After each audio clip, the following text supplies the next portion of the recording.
Azam TV. Furaha kiganjani.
Tumepata mafanikio makubwa katika taasisi zinazohusiana na utumishi. Tume ya maadili ya viongozi wa umma imeendelea kuimarisha nidhamu na uadilifu miongoni mwa viongozi na uwajibikaji na uwazi katika utendaji wa kazi. Tunaendelea kushuhudia utii wa viongozi katika kujaza na kurejesha fomu za tamko la mali na madeni. Takwimu zinaonyesha ongezeko kubwa la viongozi katika kuchukua na kurejesha fomu. Hali hii inaashiria kuimarika kwa utii na uwajibikaji. Kwa mfano, katika kipindi cha miaka mitano, wastani wa jumla ya fomu 2679 ziliwasilishwa kila mwaka, sawa na asilimia 117 ya lengo lililowekwa. Hii ni ishara ya mafanikio katika kuimarisha maadili ya viongozi wa umma. Mifumo mingine ni e-procurement kwa manunuzi ya serikali, e-court katika mahakama na e-health katika sekta ya afya. Yote hii imeimarisha utoaji wa huduma kwa wananchi na uendeshaji wa shughuli za serikali kama tulivyoona katika documentary iliyoonyeshwa. Juhudi zetu hizi bila ya shaka zimeleta mageuzi makubwa katika ufanisi na ubora wa huduma kwa wananchi wa Zanzibar. Jitihada hizi zinadhihirisha dhamira ya serikali ya kuendelea kujenga utumishi wa umma wa kisasa wenye uwajibikaji na wanaotumia teknolojia kwa manufaa ya wote. Wito wangu kwa watumishi wote, tuipokee mifumo hii mipya inayoundwa na tuwe tayari kuitumia. Kwa kipindi cha miaka mitano, jumla ya wananchi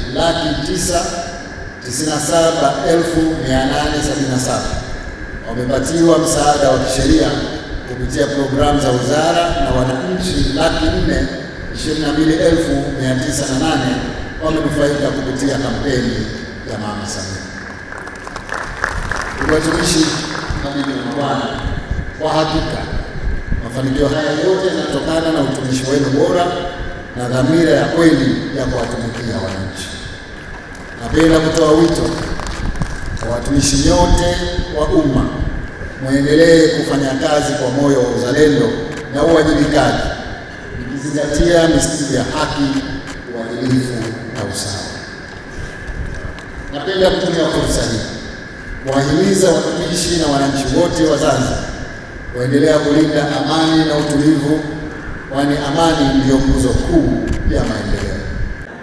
Ombi langu kwa watumishi wenzangu, tarehe 29 tumekuja kwenye mkutano wa kiserikali wa kiutumishi, lakini hatuna namna ya kukataa tarehe 29 kwamba ni siku ya uchaguzi.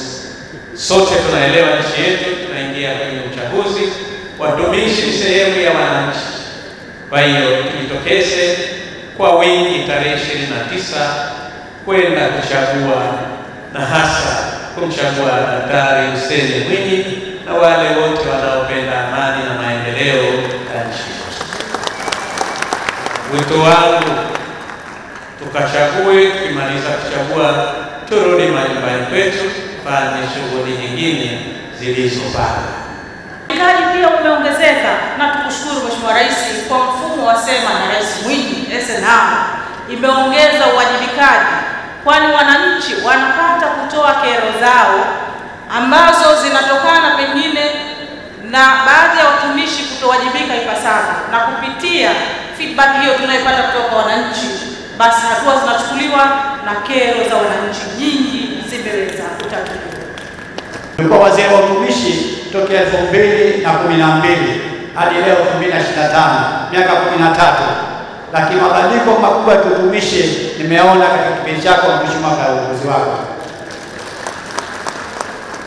Imebidi na sisi tutafute njia na tujifunge mashine za kufanya kazi ili tuendane na spidi yako. Nashukuru, lakini shukrani hizi maalum kukupa wewe kwa juhudi yako. Nimshukuru sana makamu wa pili wa rais kwa namna alivyosimamia shughuli za serikali.